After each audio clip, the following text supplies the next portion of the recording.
Hi friends, இன்னைக்கு நம்ம தக்காளி தொக்கு பண்ண போறோம். அதுக்கு தேவையான தக்காளி பார்த்தீங்கன்னா 6 பழமா இருக்கிற தக்காளி எடுத்திருக்கேன், 4 வெங்காயம் எடுத்திருக்கேன், ஒரு 3 பச்சை மிளகாய், கொஞ்சமா கருவேப்பிலை.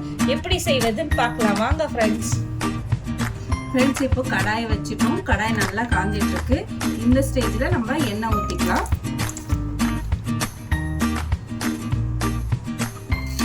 இப்போ பார்த்தீங்கன்னா நம்ம கொஞ்சமாக கடுகு உளுத்த பருப்பு போட்டுக்கலாம். நல்லா பொரிஞ்சு வந்த உடனே நம்ம கட் பண்ணி வச்சிருக்க பச்சை மிளகாவை சேர்த்துக்கலாம். இப்போ நம்ம வெங்காயம் சேர்த்துக்கலாம்.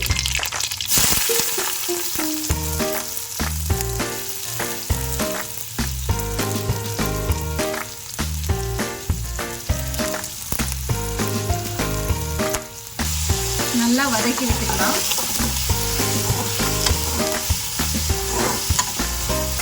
இது பார்த்தீங்கன்னா நல்ல ஒரு ப்ரௌனிஷாக வரணும். சீக்கிரம் வதங்கிறதுக்கு நம்ம தேவையான அளவு உப்பு சேர்த்துக்கலாம்.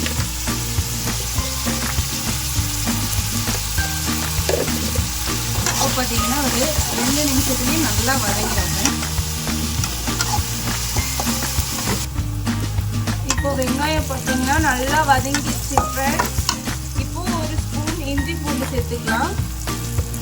இதையும் நல்லா வதக்கிக்கோங்க.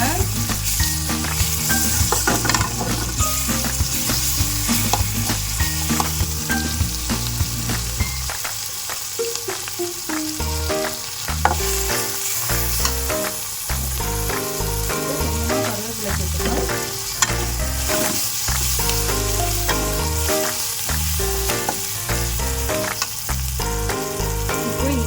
நம்ம தக்காளி சேர்த்துக்கிறோம்.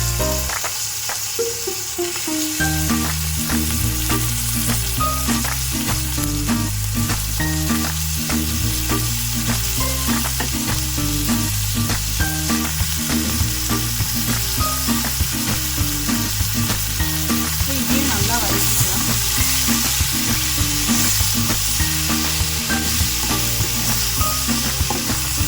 தக்காளி நல்லா வதங்கி வரட்டும். 2 நிமிஷத்துல நல்லா வதங்கிடுவேன். நல்லா வதக்கி விட்டுக்கோங்க. இப்போ பார்த்தீங்கன்னா தக்காளி நல்லா வெந்து வந்துடுச்சு.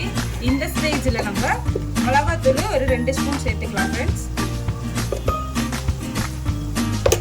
2 ஸ்பூன் மிளகாத்தூள் சேர்த்துட்டு நல்லா வதக்கிக்கலாம். அது கூட கொஞ்சமாக நம்ம மஞ்சள்தூள் சேர்த்துக்கலாம். இது ரெண்டுமே நல்லா வதங்கட்டும்.